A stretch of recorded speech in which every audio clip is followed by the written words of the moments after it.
नमस्कार, myself Pavandeep from government NM college Hanumangarh.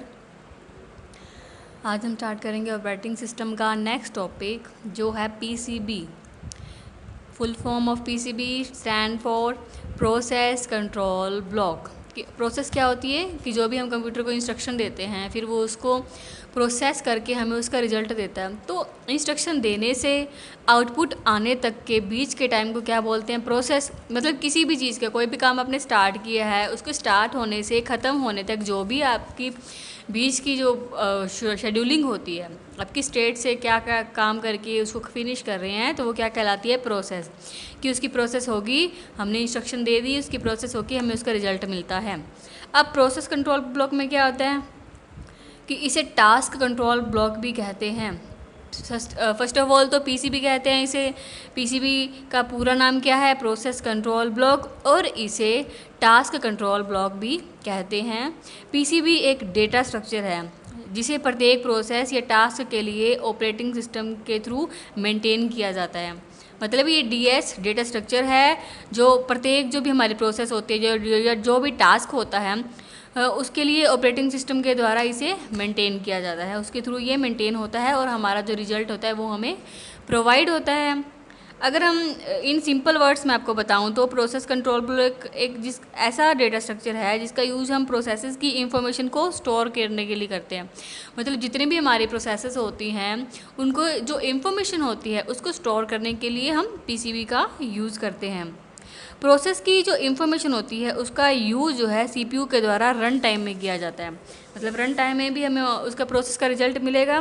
तो जो भी इसकी इन्फॉर्मेशन होती है उसका यूज़ सीपीयू के द्वारा, सीपीयू के थ्रू रन टाइम पे किया जाता है। अब पीसीबी की एक पहचान है कि इसे इंटीजर प्रोसेस आईडी के द्वारा करते हैं हम। मतलब जो भी पीसीबी होगी, जो भी प्रोसेस होती हैं उनको एक अलग एड्रेस, यूनिक एड्रेस अलाउ होता है उसी के द्वारा, जिसे इंटीजर प्रोसेस आईडी कहा जाता है। उसके द्वारा हम इसे रिकॉग्नाइज करते हैं कि ये कैसे फॉर्म में इंडिकेट करके हमारी प्रोसेस को स्टार्ट और एंड करता है। प्रोसेस कंट्रोल ब्लॉक जो है वो मल्टी प्रोग्रामिंग में बहुत इम्पॉर्टेंट होता है, क्योंकि मल्टी प्रोग्रामिंग में बहुत सारे प्रोसेसेस एक साथ एक ही समय पर रन होते हैं, तो यह उन सभी प्रोसेस की इंफॉर्मेशन को स्टोर करता है। मतलब हम एक टाइम पे एक से ज़्यादा प्रोसेस को वर्क करवा रहे हैं। मल्टी प्रोग्रामिंग में क्या होता है, हम एक टाइम पे वर्ड भी चला रहे हैं, पेंट भी चला रहे हैं, C++ भी कर रहे हैं, इंटरनेट पे भी कुछ कर रहे हैं, तो ये मल्टी प्रोग्रामिंग होगी। अब प्रत्येक जो प्रोग्रामिंग है उसकी अलग अलग प्रोसेस होती है, तो मल्टी प्रोसेस भी होगी। तो इन सारी प्रोसेस को एक ही टाइम पे रन करने का काम और उसकी इंफॉर्मेशन को स्टोर करने का काम कौन करता है? PCB, process control block. नाम से पता चल रहा है कि प्रोसेस को कंट्रोल करेगा किसके वाइज? Block wise. मतलब अलग अलग यूनिकली भी और अलग अलग डिवाइडेशन के थ्रू भी। मतलब हमारी जो भी मल्टी प्रोग्रामिंग होगी वो एक तरह से मिक्स नहीं होगी कि हाँ वर्ड वाली चीज़ C++ में चलेगी, C++ की हमारी इंटरनेट पे चलेगी।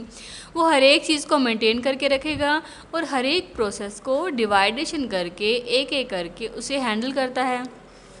अब पीसीबी जो है इंफॉर्मेशन को स्टोर करता है कैसे? प्रोसेस के नाम से। मतलब इसकी जो फॉलोइंग आपको मैं नेम्स बताने वाली हूँ तो वो इसकी इंफॉर्मेशन को स्टोर करता है किसके थ्रू? प्रोसेस का नाम, हम जो भी काम कर रहे हैं उसका नाम क्या है। प्रोसेस की स्टेट, मतलब जो रनिंग, वेटिंग, रेडी ये सब होती हैं। प्रोसेस के रिसोर्स, मेमोरी, उसकी input output devices, process ID, scheduling information और फाइल मैनेजमेंट इंफॉर्मेशन। मतलब ये सारे जो भी मैंने आपको नेम्स बताए हैं ये पीसीबी इनको, जो इनकी इन्फॉर्मेशन है वो स्टोर करता है। रिपीट करती हूँ, पीसीबी इन सब इन्फॉर्मेशन को स्टोर करता है किसे? प्रोसेस के नाम को, हमारी जो भी प्रोसेस का नाम क्या है, उसकी स्टेट, रनिंग है, वेटिंग है, रेडी है, टर्मिनेटेड है, अबॉर्ट है, ये सब के बारे में आपको मैं पहले बता चुकी हूँ जब हमने शेड्यूलिंग के बारे में जाना था। एंड प्रोसेस को सिंपली मैंने डिफाइन किया था। मेमोरी, जहाँ हम डेटा स्टोर करते हैं, हमारी लोकेशन स्पेस, जो भी हमारी एलोकेशन होता है हमारे डेटा का, और प्रोसेस के द्वारा यूज़ की गई इनपुट आउटपुट डिवाइसेस।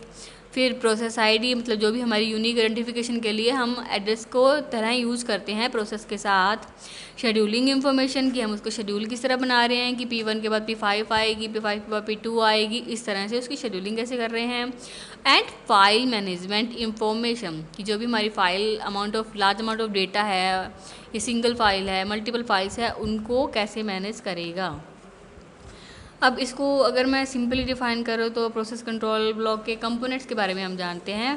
कंपोनेंट कौन कौन से होते हैं? Process ID, process state, CPU register, program counter, CPU scheduling information, memory management, accounting information, input output status. ये सब क्या है? इनके कंपोनेंट्स हैं। इनके कंपोनेंट्स के बारे में आपको मैं थोड़ा थोड़ा बता भी देती हूँ। जैसे सबसे पहले हम लेते हैं प्रोसेस आईडी को। प्रोसेस आईडी में क्या होता है? ये कंप्यूटर सिस्टम में एक समय में अगर हम बहुत सारे प्रोसेस एक साथ रन करते हैं तो प्रत्येक प्रोसेस का एक यूनिक आईडी होता है। जैसे मैंने आपको बताया कि हर एक प्रोसेस को एक यूनिक एड्रेस अलाउ होता है, तो इसी तरह से उनकी एक यूनिक आईडी होती है। इस आईडी की मदद से हम सिस्टम में प्रोसेस की शेड्यूलिंग करते हैं। जितनी भी प्रोसेस हैं लाइक P1 से P10 तक की प्रोसेस है, उनकी हम शेड्यूलिंग करेंगे कि P1 के बाद P3 आएगी, 3 के बाद 2 आएगी, 2 के बाद 8 आएगी, 8 के बाद 4 आएगी। इस तरह से उसकी जैसे हमें शेड्यूलिंग करनी है तो प्रत्येक प्रोसेस का एड्रेस होता है, उस एड्रेस के द्वारा उसे कॉल किया जाता है कि जो फिर न्यू स्टेट पे आती है और वेटिंग स्टेट वाली वेट करेगी। फिर वेटिंग स्टेट वाली जब उसे रिस्पॉन्स मिलेगा तो वो रेडी स्टेट पे आएगी, फिर नेक्स्ट वेट करेगी। इसी तरह से प्रोसेस एक के बाद एक चलती रहती है। और नेक्स्ट है हमारा process state. Next component process state कि प्रत्येक प्रोसेस की कोई ना कोई स्टेट होती है, जैसे न्यू, रेडी, रनिंग। ये सब मैंने आपको बताया। वो सीपीयू रजिस्टर्स। अब रजिस्टर कितने भी प्रकार के हो सकते हैं, मैंने आपको रजिस्टर के बारे में बताया हुआ है, क्योंकि रजिस्टर की संख्या तथा जो सीपीयू का जो आर्किटेक्चर होता है उस पर निर्भर करता है कि रजिस्टर की संख्या कितनी है, कि हमारा जो सीपीयू है वो किस टाइप का है। तो इसी के अंडर जैसे accumulators, index registers, stack pointers तथा जनरल पर्पस रजिस्टर्स, ये सब मैंने आपको सीओ में डिफाइन किए थे कि वो रजिस्टर किस टाइप के होते हैं और वो कैसे वर्किंग करते हैं।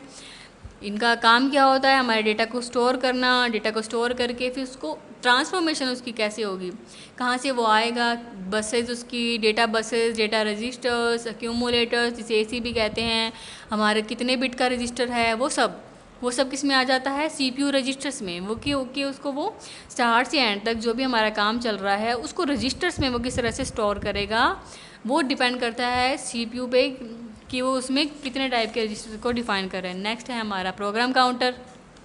प्रोग्राम काउंटर में क्या होता है? जैसे प्रोसेस के लिए एग्जीक्यूट होने वाले जो भी अगले इंस्ट्रक्शन के एड्रेस को स्टोर करते हैं। प्रोग्राम काउंटर क्या होता है? जितनी भी हमारी प्रोसेसेस होती हैं लाइक P1, P5, P3 जैसे भी हम वर्किंग कर रहे हैं उनकी शेड्यूलिंग हमने जिस तरह से डिसाइड की थी उसी के अकॉर्डिंग हमने क्या करते हैं, प्रोसेस को एग्जीक्यूट होने वाले जो अगले इंस्ट्रक्शन कि एक प्रोसेस हमारी एग्जीक्यूट हो रही है, फिर उसके बाद जो वेटिंग पे थी उसको रिस्पॉन्स मिलेगा, फिर वो अपनी जो रनिंग स्टेट पे आ जाएगी, और जो नेक्स्ट है उसके बाद वाली वो फिर से वेटिंग स्टेट में चली जाएगी। इसी तरह से एक एक करके वो वर्क करती रहती है। ये प्रोग्राम काउंटर क्या करता है? उनको एक काउंटर, एक क्लॉक वाइज उसको सेट कर देता है कि इतने टाइम में ये प्रोसेस वर्क करेगी और इतने टाइम में ये। फिर नेक्स्ट है सीपीयू शेड्यूलिंग इंफॉर्मेशन। अब सीपीयू शेड्यूलिंग इंफॉर्मेशन का यूज़ हम प्रोसेसेस की प्रायोरिटी को सेट करने के लिए करते हैं कि कौन सी प्रोसेस पहले आएगी, कौन सी बाद में। प्रायोरिटी मतलब प्राथमिकता देना कि कौन सी पहले आएगी, कौन सी बाद में, किसको हम पहले लाना चाहते हैं, किसको उसके बाद, फिर उसके बाद, और इसी तरह से एक एक प्रोसेस को हम वर्क करवाते हैं। मतलब जितनी भी प्रोसेस है हमारी उसकी हम सीपीयू के द्वारा शेड्यूलिंग बना देते हैं कि हाँ हमें इतनी प्रोसेस को वर्क करवाना है, इतने इतने टाइम में करवाना है, और पहले कौन सी चलेगी और उसके बाद कौन सी चलेगी। अब नेक्स्ट है मेमोरी मैनेजमेंट इंफॉर्मेशन। इसमें क्या होता है कि ये page table, segment table, base registers और लिमिट रजिस्टर्स की इंफॉर्मेशन को स्टोर करता है। मेमोरी का काम क्या होता है? हमारी जो भी डेटा है, डेटा लार्ज डेटा अमाउंट या स्मॉल डेटा अमाउंट जो भी है उसको स्टोर करने का काम होता है मेमोरी का। अब मेमोरी मैनेजमेंट इंफॉर्मेशन में क्या होता है? जो भी ऑपरेटिंग सिस्टम है, पेज टेबल मतलब हमारी पेजिंग कितनी है, सेगमेंट टेबल मतलब उसका डिवाइडेशन पार्ट कितना है, 10 पेज है तो उसका डिवाइडेशन कितना हुआ, वो सब अलग अलग तरीके से डिफाइन होता है। फिर बेस रजिस्टर्स और लिमिट रजिस्टर्स, मतलब इन सब की जो भी हमारी लोकेशन या अलोकेशन में काम आते हैं उन सब की इंफॉर्मेशन को वो स्टोर करता है, क्योंकि वो पूरी मेमोरी को मैनेज कर रहा है। नेक्स्ट है अकाउंटिंग इंफॉर्मेशन। अकाउंटिंग में क्या होता है कि इसमें जो सीपीयू यूटिलाइजेशन होता है, प्रोसेस का एग्जीक्यूशन टाइम हो गया, प्रोसेस की नंबरिंग होगी मतलब उसकी संख्या कितनी प्रोसेसेस हैं, तो और जो अकाउंट नंबर होता है उसके बारे में इंफॉर्मेशन स्टोर रहती है। अकाउंटिंग इंफॉर्मेशन जैसे कोई भी अकाउंटिंग का काम क्या होता है, कोई भी अकाउंट सेट करना है कि हाँ हमने इतना काम, इतना चीज़ें आई हैं, इतनी गई हैं, इतने में बनी, वो सब अकाउंट्स का काम हो गया। उसी तरह से इन पीसीबी इसमें क्या होता है, सीपीयू यूटिलाइजेशन की इंफॉर्मेशन स्टोर रहती है, प्रोसेस का एग्जीक्यूशन टाइम मतलब वो कितने टाइम में एग्जीक्यूट हुई, रन हुई, उसका स्टार्ट से एंड तक का टाइम, जिसे थ्रोपुट टाइम भी कहते हैं, और प्रोसेस की संख्या कितनी संख्या थी, सारी उसकी डिटेल, मतलब जितना भी हमें काम करना है सबकी डिटेल कहाँ रहती है, अकाउंटिंग इंफॉर्मेशन में। नेक्स्ट है इनपुट आउटपुट स्टेटस इंफॉर्मेशन। इसमें क्या होता है कि प्रोसेस को एलोकेट जो करते हैं हम इनपुट आउटपुट डिवाइसेस, उसके बारे में इंफॉर्मेशन स्टोर रहती है। मतलब जितनी भी हमारी इनपुट आउटपुट डिवाइसेस हम यूज़ करते हैं, कोई भी हो, कीबोर्ड, माउस, प्रिंटर, स्कैनर, जितनी भी बहुत सी इनपुट आउटपुट डिवाइसेस होती हैं, उन सब में से जो जो हम यूज़ कर रहे हैं उसका इनपुट आउटपुट स्टेटस, मतलब उनका स्टेटस, जो भी इंफॉर्मेशन होगी वो कहाँ स्टोर रहेगी, इनपुट आउटपुट स्टेटस में। मतलब इनपुट आउटपुट डिवाइसेस के बारे में जितनी भी इंफॉर्मेशन होगी वो कहाँ जाके स्टोर होती है, इनपुट आउटपुट स्टेटस इंफॉर्मेशन में। तो ये मैंने आपको बताया कि पीसीबी किस तरह से वर्क करता है, उसके कंपोनेंट्स क्या होते हैं, इन सब के बारे में मैंने आपको बताया। आगे हम नेक्स्ट डिस्कस करेंगे। धन्यवाद।